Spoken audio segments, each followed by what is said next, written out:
झी24 तास एक पाऊल पुढे। यशवंतराव चव्हाण यांच्या जन्मशताब्दीनिमित्त मुख्यमंत्री आणि उपमुख्यमंत्र्यांनी कराड इथल्या त्यांच्या समाधीवर पुष्पहार अर्पण करून त्यांना श्रद्धांजली वाहिली। आज प्रीतिसंगमावर मुख्यमंत्री उपमुख्यमंत्र्यांसह पालकमंत्री रामराजे निंबाळकर, ग्रामविकास मंत्री जयंत पाटील, गृहराज्यमंत्री सतेज पाटील, आनंदराव पाटील यांनीही चव्हाणांच्या समाधीस्थळाला भेट देऊन पुष्प अर्पण केलं। नवमहाराष्ट्राचे शिल्पकार यशवंतराव चव्हाण 12 मार्च 1913 साली कराडमधल्या देवराष्ट्रे या गावामध्ये एका गरीब शेतकरी कुटुंबात त्यांचा जन्म झाला। आपल्यातल्या गुणांच्या बळावर साध्या कार्यकर्त्यापासून राष्ट्रीय नेत्यापर्यंत अशी गरुड झेप त्यांनी घेतली।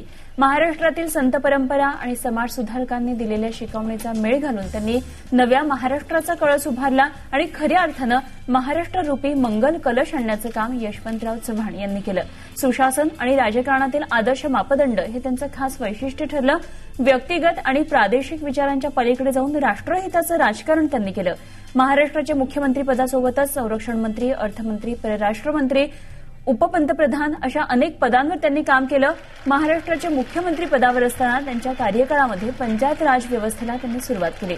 पंचवार्षिक योजना असोत किंवा सहकार तत्वाला चालना, खऱ्या अर्थानं महाराष्ट्राच्या विकासाची पायाभरणी करण्याचं काम यशवंतराव चव्हाणांनी केलं।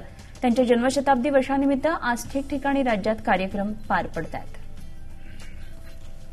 तर यशवंतराव चव्हाण यांचं जन्मशताब्दी वर्ष आता सुरू होते आणि त्यानिमित्तानं पुण्यामध्ये सायकल स्पर्धांचं आयोजन करण्यात आलं होतं। लोणावळा ते पुणे अशी ही स्पर्धा होती। सुमारे 40 सायकलपटूंनी या स्पर्धेत भाग घेतला। लोणावळ्यामध्ये सुरू झालेली स्पर्धा 80 किलोमीटरचा प्रवास करून जंगली महाराज रस्त्यावर संपली।